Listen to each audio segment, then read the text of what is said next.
UFC returns to Vancouver for the first time in almost 4 years. Saturday, June 10th, Rogers Arena, Nunes versus Aldana.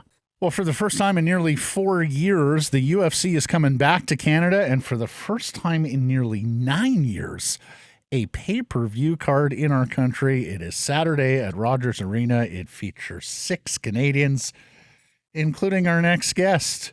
Pleased to welcome to Sekeres and Price proper Mike Malott of Waterton, Ontario. Mike, thanks for making time. Thanks for having me on, Matt. Proper, love the nickname. Where does it come Thanks. from? So I moved down to California and trained Team Alpha Male with Uriah Faber and his whole team. I was down there for about 7 years, and I was trained with them for a few months. And I kind of have a technical style, and I was new to the team, so I didn't know anyone really. So I was kind of quiet and polite. And I went off into the corner one time when the coach broke us all off. I was like, all right, go grab a drink and come back on the mats. And I just kind of kept repping the thing that we were doing. And Faber walked by me and he's like, Mike, always got to do it proper. That's what we're going to have to call you, Proper Mike. And then one of my best friends, Andre Feely, heard that and he's like, that's your name from now on. That's a sick name. And I'll be honest, at first I didn't love it, but I love it now. I'm like, okay, that's actually pretty sweet. Well, because I was going to say, being the good boy, being the teacher's pet in UFC, that I don't know about teacher's pet. I don't know about that. Proper and being a teacher's pet, I don't put those two together. But yeah, I get you. Mm-hmm. A Canadian fighting in Canada, and as mentioned, after quite a lapse between the last card here in Canada, what does that mean to you? I've been dreaming about this since I was a little kid. Maybe not necessarily. Wasn't always necessarily the UFC, as a little kid, but I've always wanted to perform in Canada representing our country in whatever it may be at the time, NHL as every Canadian kid's dream is. But this has been a dream my whole life. So getting to walk out into that arena, I'll be focused on the task at hand and focused on getting the win and getting the stoppage and making our country proud. But I will take a few moments to soak up all the Canadian flags that I'm sure will be in the arena and everyone cheering for me. So yeah, it's a pretty huge moment for me.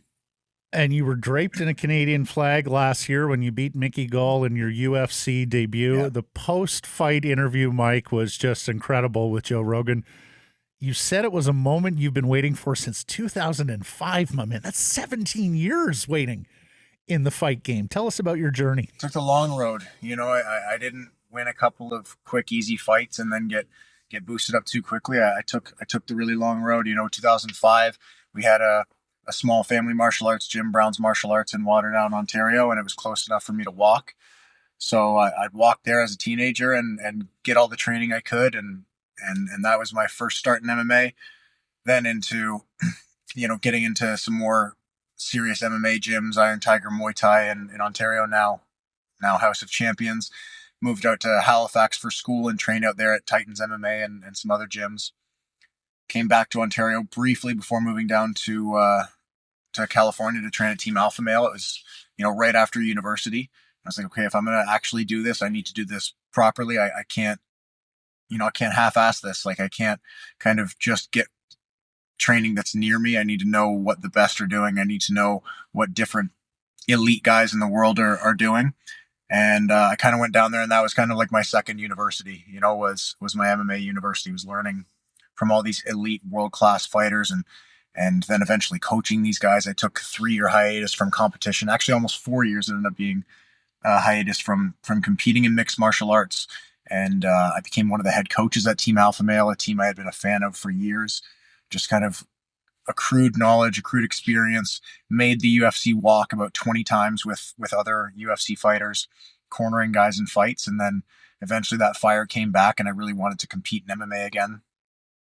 Felt like that time off had really allowed me to round out my skill set, where I had come from a striking background, and it allowed me to spend a lot of time focusing on jiu-jitsu and wrestling and building some strength. And I just felt like a lot more confident, and my MMA IQ felt a lot higher. So felt like the best time to come back to MMA at 28. Yeah, 28. I came back. So yeah, it's been a great ride since coming back. Had one tough fight right before the UFC against a really tough kid.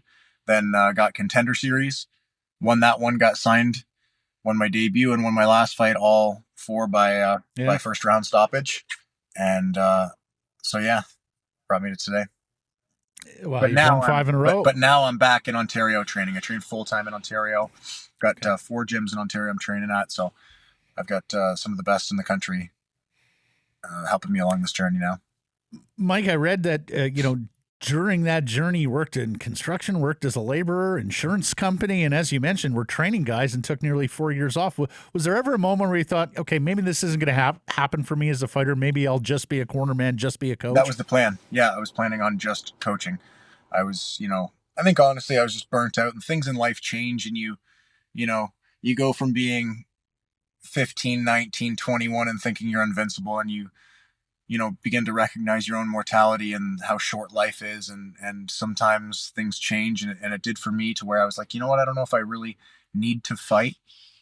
Part of getting into MMA for me came from, a passion for the sport, of course, but also like this desire to prove myself and to feel worthy, I guess. And, as I kind of matured and grew, I'm like, you know what? I don't need other people's approval. And that kind of stopped being a source of fuel for me. And now it's no longer a source of fuel for me. My sources, my whys, and my core values have changed, but they brought me back to competing in MMA. And now I know why I'm doing it. I'm not just doing it for goals. You're 2 fights in as a UFC fighter, and already, Mike, you're here on a big pay-per-view card. Yeah.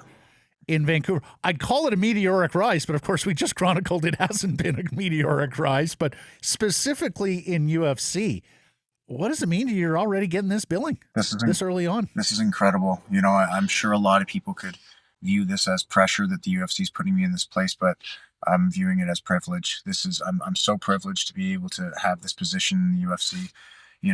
Clearly I think it shows their confidence in what I bring to the cage.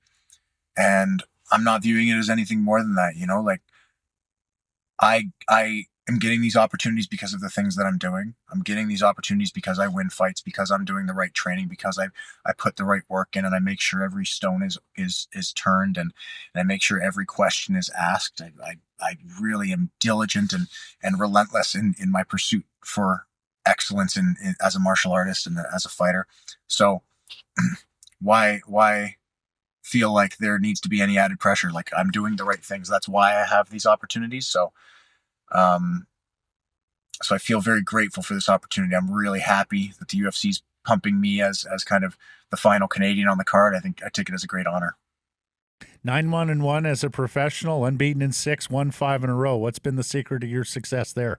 I think, again, just really asking the right questions. I trust my coaches wholeheartedly, and I've trained around the world, and I've learned from the best in all sorts of different martial arts, some world champion wrestlers, Olympians, world champion MMA fighters, jiu-jitsu world champions. I've learned from everyone, and I've taken what I've liked, and I've questioned quite literally everything. I am not a soldier who does what he's told without questioning. I am the exact opposite. If you can't tell me why I'm doing something, and you can't explain to me why I'm doing something, I'm not going to do it. So I really ask a lot of questions, and I think that might at times take you a little bit longer to get to where you need to be. But I think when you get there, you're far more prepared than someone who just does what they're told.